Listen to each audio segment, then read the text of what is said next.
Мария, Дева чистая, Пресвятая Богородице, радуйся, Mari kita berdoa pada Tuhan. Karena Engkaulah ya Allah Roh Kudus dan Kau menyampaikan kemuliaan kepada Sang Bapa, Sang Putra, Sang Roh Kudus, karena selalu sepanjang segala abad. Allah Maha Kudus, Sang Kuasa Maha Kudus, Sang Bapa Maha Kudus, kasihanilah kami. Allah Maha Kudus, Sang Kuasa Maha Kudus, Sang Bapa Maha Kudus, kasihanilah kami. Allah Maha Kudus, Sang Kuasa Maha Kudus, Sang Bapa Maha Kudus, kasihanilah kami. Kemuliaan bagi Sang Bapa, Sang Putra, Sang Roh Kudus, sekarang dan selalu, sepanjang segala abad. Amin. Sang Bapa Maha Kudus, kasihanilah kami. Kuatin amin. Allah Maha Kudus, Sang Kuasa Maha Kudus, Sang Bapa Maha Kudus, kasihanilah kami. Hikmat. Bacaan diambil dari surat Ibrani pasal yang ke-11 ayat yang ke-24 sampai yang ke-26, dilanjutkan dengan ayat yang ke-32 sampai pasal yang ke-12 ayat yang kedua. Mari perhatikan. Karena iman, maka Musa setelah dewasa menolak disebut anak putih Firaun, karena ia lebih suka menderita sengsara dengan umat Allah daripada sementara menikmati kesenangan dosa. Ia menganggap penghinaan anak Kristen sebagai kekayaan yang lebih besar daripada semua harta Mesir, sebab pandangannya ia arahkan kepada upah. Dan aku akan kekurangan waktu apabila aku hendak menceritakan tentang Gideon, Barak, Simpson, Yefta, Daud, Samuel, dan para nabi. Ya, karena iman telah menaklukkan kerajaan-kerajaan, mengamalkan kebenaran, memperoleh apa yang dijanjikan, menutup mulut singa-singa, memadamkan api yang dahsyat. Mereka telah luput dari mata pedang, telah beroleh kekuatan dalam kelemahan, telah menjadi kuat dalam peperangan, dan telah memukul mundur pasukan tentara asing.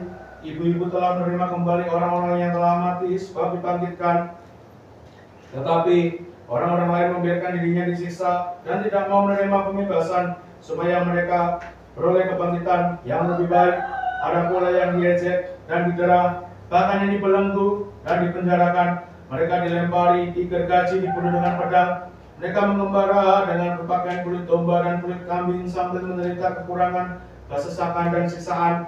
Dunia ini tidak layak bagi mereka. Mereka mengembara di padang gurun dan pegunungan, dalam gua-gua dan celah-celah gunung. Dan mereka semua tidak memperoleh apa yang dijanjikan itu, sekalipun iman mereka telah memberikan suatu kesaksian yang baik bagi mereka. Sebab Allah telah menyediakan sesuatu yang lebih baik bagi kita. Tanpa kita, mereka tidak dapat sampai kepada kesempurnaan.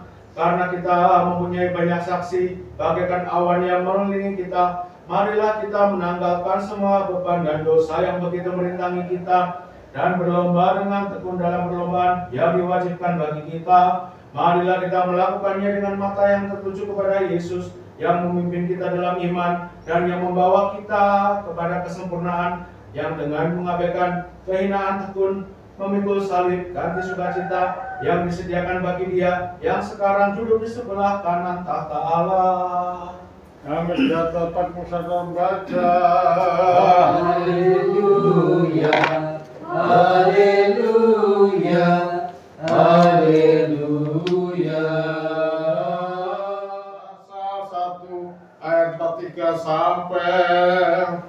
5:1 mari perhatikan. Kemuliaan bagimu ya Tuhan, kemuliaan bagimu. Pada keesokan harinya Yesus memutuskan untuk berangkat ke Galilea. Ia bertemu dengan Filipus dan berkata padanya, "Ikutlah aku." Filipus itu berasal dari Betsaida, kota Andreas dan Petrus. Filipus bertemu dengan Nathanael dan berkata padanya, "Kami telah menemukan Dia yang disebut oleh Musa dalam kitab Taurat dan oleh para nabi, yaitu Yesus anak Yusuf dari Nazaret." Kata Nathanael padanya, "Mungkinkah sesuatu yang baik datang dari Nazaret?" Kata Filipus padanya, "Mari kita lihatlah." Mari dan lihatlah. Yesus melihat Nathanael datang padanya, lalu berkata tentang dia, "Lihat, inilah seorang Israel sejati, tidak ada kepalsuan di dalamnya." Kata Nathanael padanya, "Bagaimana engkau mengenal aku?" Jawab Yesus padanya, "Sebelum Filipus memanggil engkau, aku telah melihat engkau di bawah pohon ara."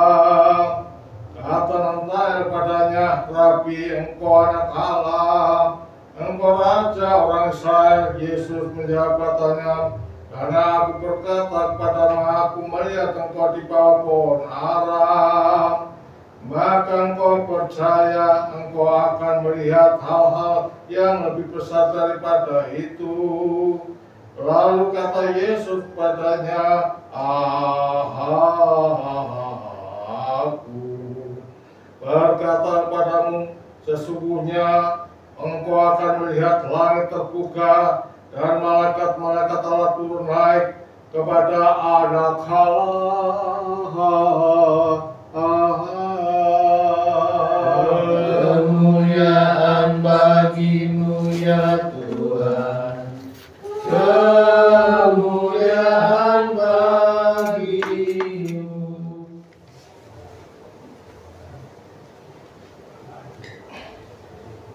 Saudara kasih di dalam nama Tuhan Yesus Kristus, Salam Alaikum Bishem Hamasya. Kita ketemu lagi di dalam liturgi suci, dalam hati yang benar, pikiran yang bersih, dan niat yang baik untuk menyatu tunggal dengan Allah. Saudara, minggu ini dapat kita katakan adalah sebagai minggu kemenangan. Ya, minggu kemenangan. Dan ini dikatakan sebagai minggu ortodoksia. Mengapa dikatakan ini adalah minggu kemenangan? Karena banyak orang menuduh bahwa orang-orang Kristen ini menyembah berhala. Karena apa? Karena ini adalah peristiwa ikonotasyon, pertikaian, dan dianggap bahwa orang yang ada di dalam ikon atau menghadap ikon menyembah berhala. Dan ini adalah pandangan orang Yahudi dan juga pandangan orang sebelah. Tetapi apakah demikian? Tidaklah demikian. Makanya di sini dikatakan bahwa iman itu sangat penting. Landasannya adalah di dalam Yohanes 1 tadi, 41 sampai 51. Di mana dikatakan bahwa Filipus itu melihat ada seorang Israel yang jatuh, dan itu dikatakan pada Nathanael. Ketika mereka menghadap kepada Yesus, katakan, "Inilah Israel yang sejati." Coba kita lihat di dalam Yohanes 1, ya. Tadi Yohanes 1 lebih clear di sana, kita lihat Yohanes 1 yang Pak Alkitab dibaca.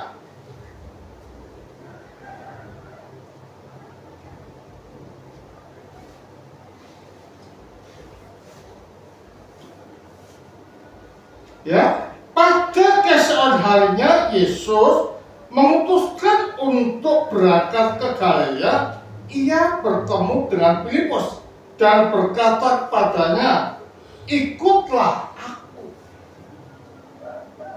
Ada suatu ajakan yang dilontarkan Yesus kepada Filipus, ikutlah aku. Berarti kalau demikian Yesus ini mempunyai kepedulian yang sangat terhadap orang, terhadap manusia. Karena dengan mengikut Kristus berarti ada sesuatu yang diharapkan dari Filipus. Apa itu? Kehidupan suci. Apa itu? Kehidupan murni. Apa itu? Kehidupan yang meniru jejak daripada Allah melalui Sang Sabda penjelma Yesus Kristus. Dari kata mengikut, ikutlah aku menunjuk pada artian bahwa Allah itu mengasihi, Allah itu memperhatikan, Allah itu tidak menginginkan manusia hidup terpisah darinya. Makanya kalau dikatakan bahwa Allah itu Maha Pengasih lagi penyayang, itu memang betul. Karena apa? Karena Allah itu mengasihi apa saja yang diciptakan. Terus apa kata Filipus tadi setelah itu? Dikatakan ini, ya. Filipus itu berasal dari Bethsaida, kota Andreas dan Petrus. Filipus bertemu dengan Nathanael dan berkata, kami telah menemukan dia. Menemukan siapa? Menemukan Yesus. Ya, menemukan Yesus. Ternyata Yesus ini telah dibicarakan jauh sebelum Filipus bertemu dengan Yesus. Ya, jauh sebelum dia bertemu dengan Yesus. Katanya apa? Ya.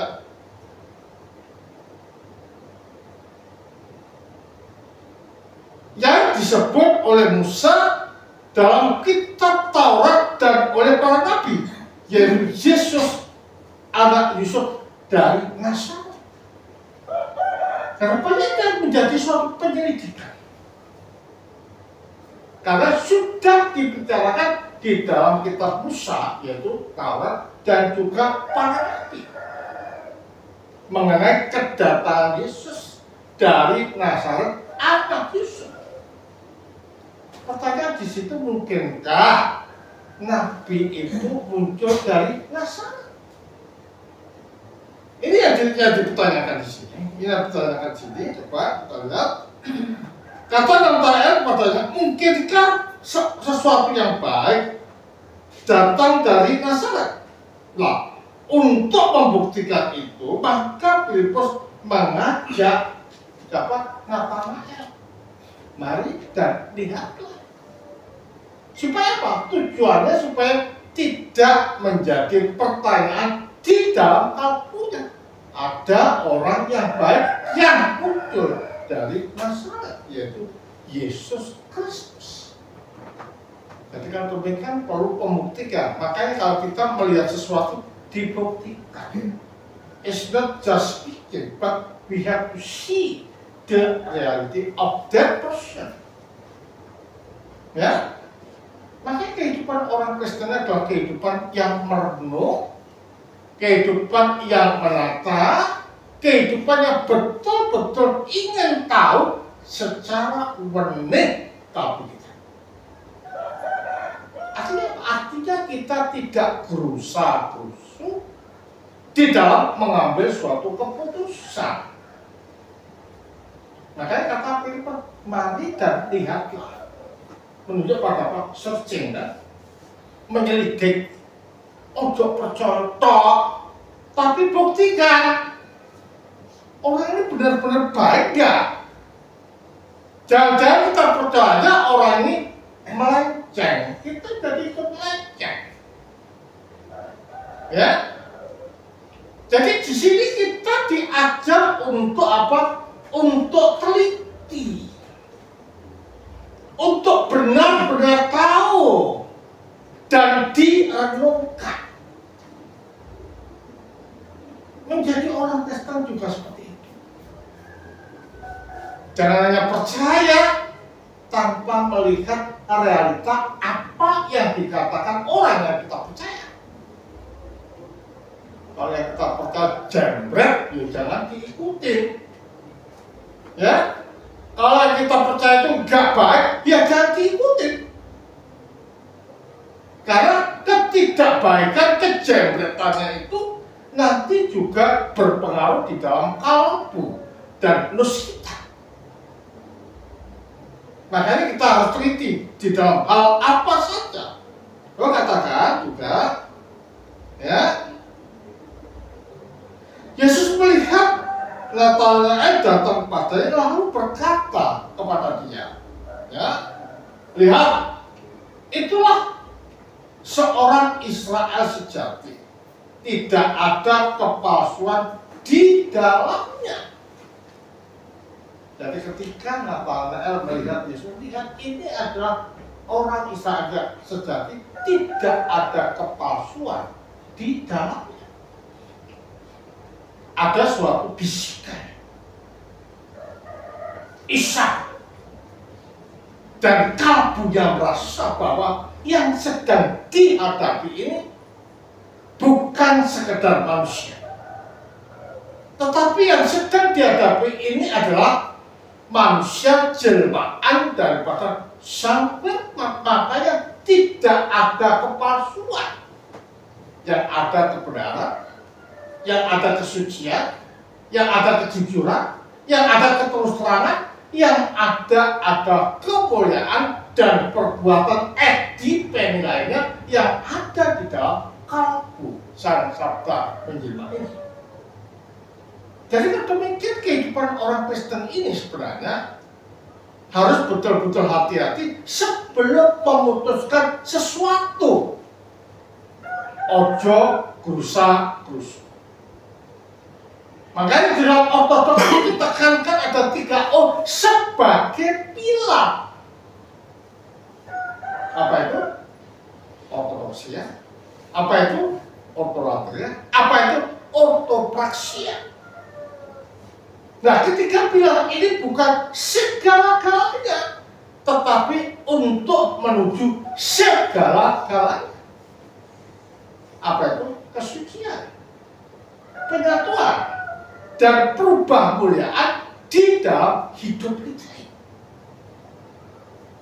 Jadi kalau demikian kehidupan orang Kristen ini tidak mengejar popularitas, tidak mengejar supaya ada suatu sanjungan dari orang, tidak. Tetapi kehidupan orang Kristen adalah kehidupan yang mengejar kemuliaan, kesucian, dan mengambil bagian di dalam kodrat ilahi, atau kembali kepada posisi yang telah ditetapkan dari semula, yaitu menjadi gambar dan rupa Allah yang tanpa cacat. Jadi kalau demikian, tugas orang Kristen itu sulit. Nah, di dalam mencapai kesucian ini, sebagaimana dikatakan di dalam kitab Ibrani tadi, tidak semudah orang membalikkan telapak tangan.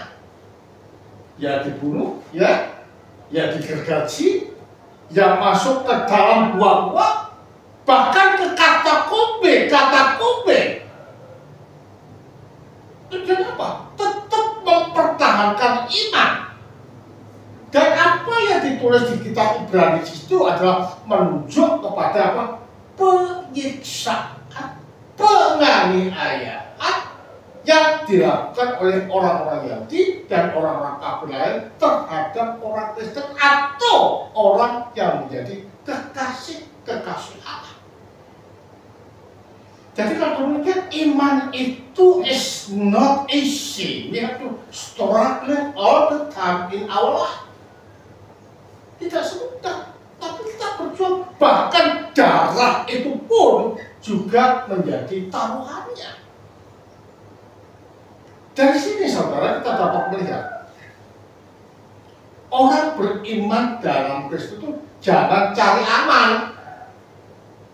Londo menang melok londo, Jawa menang melok Jawa. Jangan gitu. Tetapi tetap pertahankan iman yang sesungguhnya. Kalau kita mempertahankan iman sesungguhnya, kita tidak takut apapun terhadap diri kita, bahkan dicurahkan darah kita. Karena iman sebagaimana yang dikatakan dalam Ibrani, itu kita tidak gentar. Makanya kalau kita melihat di dalam berdirinya gereja pada saat itu, banyak darah yang tertumpah. Bahkan ketika ikon plasma atau pertikaian tentang ikon dan kita dikatakan sebagai menyembah berhala, banyak yang dibantai, banyak yang dibunuh. Tetapi gereja itu menjelaskan orang Kristen tidak pernah menyembah berhala. Dan ikut dipertahankan ini menunjuk pada artian bahwa sang sabda yang bersifat roh itu ya telah mengambil keberadaan baru di dalam dirinya yang sebelumnya tidak ada, yaitu keberadaan manusia. Nah, dikenakannya keberadaan baru yang sebelumnya tidak ada di dalam dirinya, yaitu keberadaan manusia, maka yang jasmani telah disucikan, maka yang jasmani telah dimurnikan, maka yang jasmani telah dijadikan sarana oleh Allah untuk menyalurkan rahmatnya pada yang melalui yang nampak pada yang nampak. Jadi mempertahankan ikon di dalam gereja ini adalah merupakan suatu bukti yang konkret bahwa sang sabda telah menjelma. Nah, menjelmanya sang sabda menjadi manusia, maka yang jasmani telah ditebus. Maka yang jasmani telah dijadikan sarana untuk menyalurkan rahmat ilahi. Jadi kalau demikian, peranan sang sabda menjadi manusia itu sangat penting dan maha penting, terutama terkait dengan jagat ini dikembalikan kepada realita sebelum jatuh dalam dosa, yaitu dalam kesucian. Makanya air dapat dijadikan sarana untuk menyatukan kita dengan kematian dan kebangkitan Kristus yang terjadi 2000 tahun yang lalu di dalam baptisan.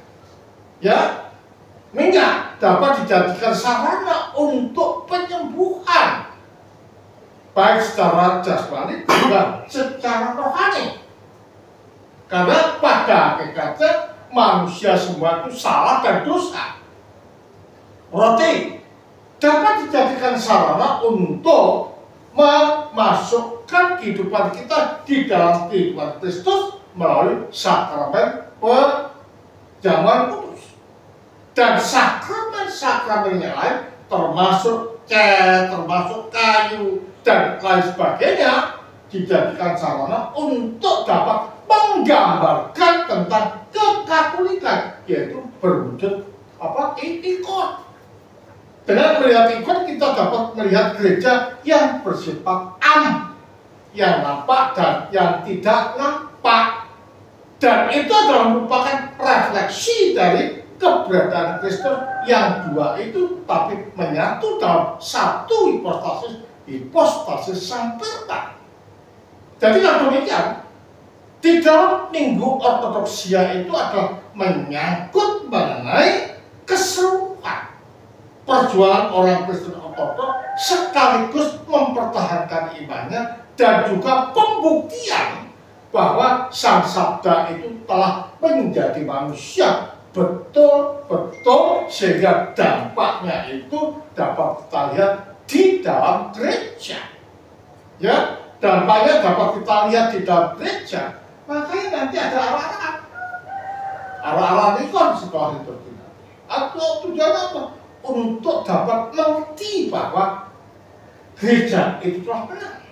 Iman telah diteguhkan dan iman tidak dapat digoyahkan oleh apapun, bahkan tombak, senjata, penjara, pedang itu tidak bisa memisahkan kita dari iman yang kita agungkan akan, yaitu Yesus Kristus itu. Makanya Yesus katakan bahwa kebangkitan itu adalah merupakan suatu fondasi iman Kristen. Without Kristus bangkit dari antara orang mati, maka sia-sialah iman kepercayaan kita. Kita juga lihat di sana ya. Pak, bagaimana engkau mengenal aku, jawab Yesus. Ya, padanya, sebelum Filipus memanggil engkau, aku telah melihat engkau di bawah pohon ara. Ini kan merupakan perkataan atau jawaban yang luar biasa. Who is he? Siapakah dia? Ya. Jadi ada pertanyaan, maka dia katakan engkau sungguh anak Allah.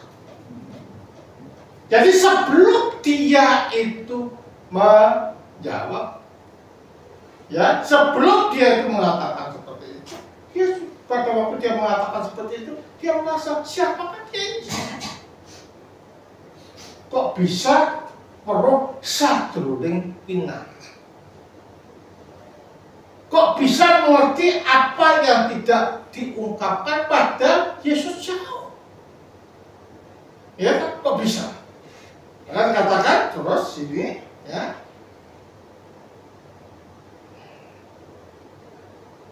Aku melihat engkau di bawah pohon ara, maka engkau percaya. Engkau akan melihat hal-hal yang lebih besar daripada itu. Lalu kata Yesus padanya, aku berkata kepadamu, sesungguhnya engkau akan melihat langit terbuka dan malaikat-malaikat Allah turun naik kepada anak manusia. Perkara-perkara besar akan diungkapkan. Anak-anak Allah malaikat itu turun kepada manusia. Artinya apa? Sudah ada keterbukaan antara Allah dan manusia. Melalui apa? Melalui gereja. Ya, melalui apa? Melalui para imam dan lain sebagainya. Sehingga dalam gereja ini adalah merupakan suatu rumah rahmat di mana manusia yang terpisah itu dapat kembali kepada Sang Allah. Jadi kan demikian, Minggu Ortodoksia ini adalah merupakan minggu yang luar biasa yang mengingatkan keteguhan iman para bapak gereja, para orang percaya, dan juga sebagai bukti bahwa Sang Sabda itu telah menjelma menjadi manusia. Karena itulah kematian tidaklah pernah menjadikan momok, tapi kematian adalah sebagai rahmat orang percaya untuk hidup bersama-sama dengan Kristus di Kristus. Jadi Minggu Ortodoksia adalah minggu kemenangan yang mengingatkan pengorbanan sekaligus ketaatan orang percaya kepada yang disembah, yaitu Sang Sabda menjelma menjadi manusia. Kemudian ada Sang Bapa, Sang Putra, Sang Roh Kudus. Tuhan memberkati kita semua. Amin. Радуйся, невеста, невестная, Мария, Матерь Христа истинная.